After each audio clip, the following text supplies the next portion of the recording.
मेरे पास आप लोगों के डे बाय डे मैसेजेस भी आते हैं, कॉल भी आते हैं, कमेंट भी आते हैं, जिनमें आपकी काफ़ी ज़्यादा क्वेरीज होती हैं। आपको पता ही है, मैं जो भी इन्फॉर्मेशन देता हूँ आपको, डिटेल में इन्फॉर्मेशन देता हूँ और अच्छे से समझाने का प्रयास करता हूँ।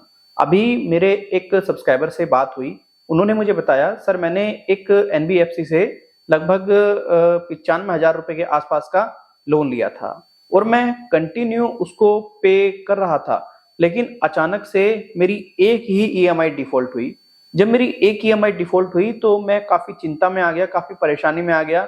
मैंने अपने आस-पड़ोस वालों से भी पैसे लेने का प्रयास किया कि भई मुझे दे दो, मेरी सैलरी आ जाएगी, मैं पे कर दूँगा। मैंने काफ़ी लोगों से पैसा कलेक्ट करने का प्रयास किया, लेकिन मैं पैसा कलेक्ट नहीं कर पाया। मैं पैसा जब कलेक्ट नहीं कर पाया, तो मेरे को कॉल आना शुरू हो गई और कॉल इतनी गंदी तरीके से आती थी, मैं बस समझ नहीं पाया कि मैं क्या करूँ? क्योंकि मैं ऑफिस में होता था, मैं रिकवरी एजेंट से बात करूं या फिर क्या करूं।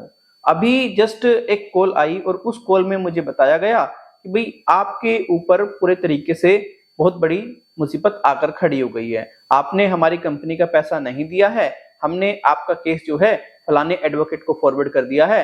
अब आपको 6 महीने की जेल होगी और आपको 3 लाख रुपए का जुर्माना देना होगा।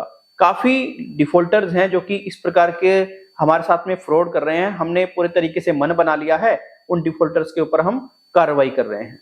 तो जब इतनी बात व्यक्ति ने सुनी ना, व्यक्ति पूरे तरीके से दंग रह गया। उसने सीधा-सीधा मुझे रात को ही मेल कर दिया। फिर मैंने उससे मॉर्निंग में बातचीत की प्रॉपर तरीके से।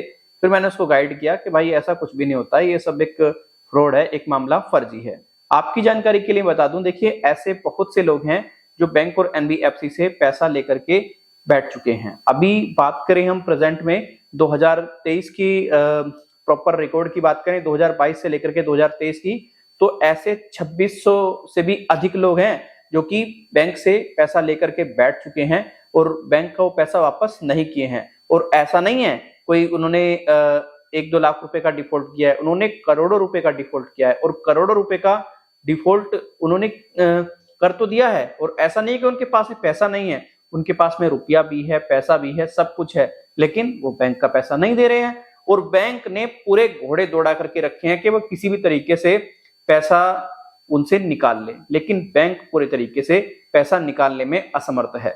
बैंक उन पर केस भी कर चुका है, केस भी चल रहा है। वो विलफुल डिफॉल्टर की श्रेणी में भी बैंक ने मतलब बता दिए कि विलफुल डिफॉल्टर्स हैं, लेकिन तब भी पैसा उनसे वो नहीं निकाल पाया। अब आप एक बात समझिएगा, जब बैंक विलफुल डिफॉल्टर से पैसा नहीं निकाल पा रहा है, मतलब जो क्रिमिनल एक्टिविटी कर रहे हैं, जो पूरे तरीके से क्रिमिनल तरीके से प्लान कर रहे हैं और बैंक को चूना लगा रहे हैं, बैंक उनसे पैसा नहीं निकाल पा रहा सही से, तो आप एक आम व्यक्ति हैं, आप पूरे तरीके से पैसा नहीं चुका पा रहे हैं, वो आपकी एक मजबूरी है। आपने एक ईएमआई डिफॉल्ट कर दिया, 2 ईएमआई डिफॉल्ट कर दी, 3 ईएमआई डिफॉल्ट कर दी। ये सिर्फ एक क्रिमिनल ऑफेंस नहीं है, ये एक सिविल ऑफेंस है। और ऐसा तो है नहीं आप बैंक को पे भी नहीं करोगे, आप पे भी करोगे जब आपके पास में रुपया पैसा होगा। तो आप पूरे तरीके से डर जाते हैं, घबरा जाते हैं, सर ऐसा मेरे पे मैसेज आ गया, अब डिफॉल्टर्स पर कार्रवाई होगी, अब डिफॉल्टर 6 महीने के लिए जेल जाएंगे, अब डिफॉल्टर को देना होगा 3 लाख रुपए का जुर्माना। तो सर हाँ, ये तो बहुत दिक्कत आ गई, पैसे हैं नहीं, क्या करें? देखो कभी नहीं आपको डरना है, कभी नहीं आपको घबराना है। देखो अगर आपके पास में पैसा है तो पैसा देकर के अपना पीछा छुटा लो। अगर पैसा नहीं है आपके पास में तो कोई भी आपको डरने की जरूरत नहीं है, आपको घबराने की जरूरत नहीं है, आपको परेशान होने की जरूरत नहीं है। आप पूरे तरीके से पैसा दो, जब हो जाए, अन्यथा टेंशन फ्री रहो, मौज में रहो। बस इससे क्या होगा, सिविल खराब होगा, रिकवरी एजेंट कॉल करेंगे। अगर आप उनसे प्यार से वार्तालाप करोगे तो आप पता ही है कितने बुरी तरीके से वो बदतमीजी करते हैं, डराते हैं, धमकाते हैं, बेइज्जत करते हैं। इससे अच्छा जिस भाषा में वो बात करें उस भाषा में बात कर लो। और अगर आप सक्षम नहीं है बातचीत करने में, रिस्पॉन्स करने में, कॉल्स को इग्नोर कर दो। 1 या 2 कॉल दिन में उठा ली, ठीक है, जवाब दे दिया नहीं, वरना ट्रू कॉलर इंस्टॉल करो और अननोन कॉल को ब्लॉक कर दो। बैंक को सूचित कर दो कि देखो ये परेशानी है मेरी, अभी मैं पैसा नहीं दे पाऊंगा, आप मुझे क्षमा करें और मैं रिकवरी कॉल भी उठाने में सक्षम नहीं हूँ। ये ईमेल बैंक और एनबीएफसी को कर दो, कोई दिक्कत नहीं है, कोई परेशानी नहीं है।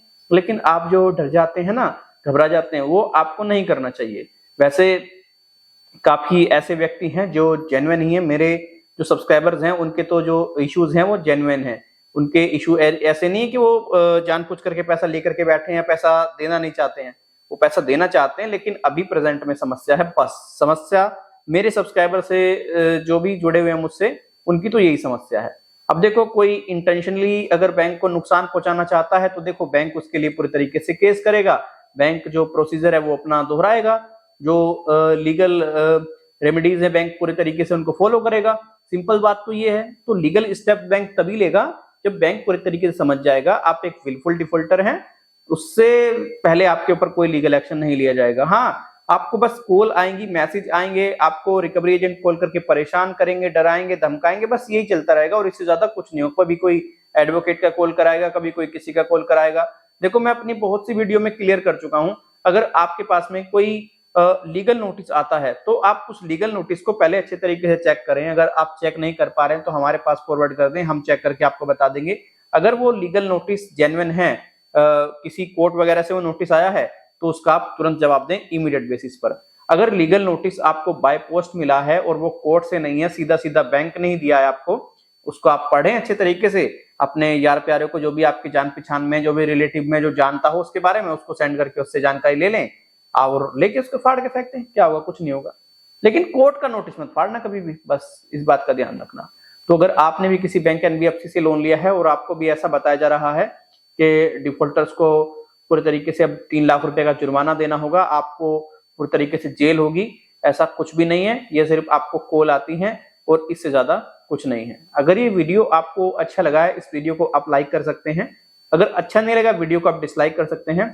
किसी प्रकार का कोई सुझाव देना चाहते हैं, ईमेल और कमेंट के जरिए दे सकते हैं। आपके सुझाव हमारे लिए बहुत ज्यादा बहुमूल्य हैं। आप में से काफी ऐसे व्यक्ति हैं जो हमसे पर्सनल में बात करना चाहते हैं, दिन में उनके पास समय नहीं होता है, वो रात में हमसे अपॉइंटमेंट लेना चाहते हैं।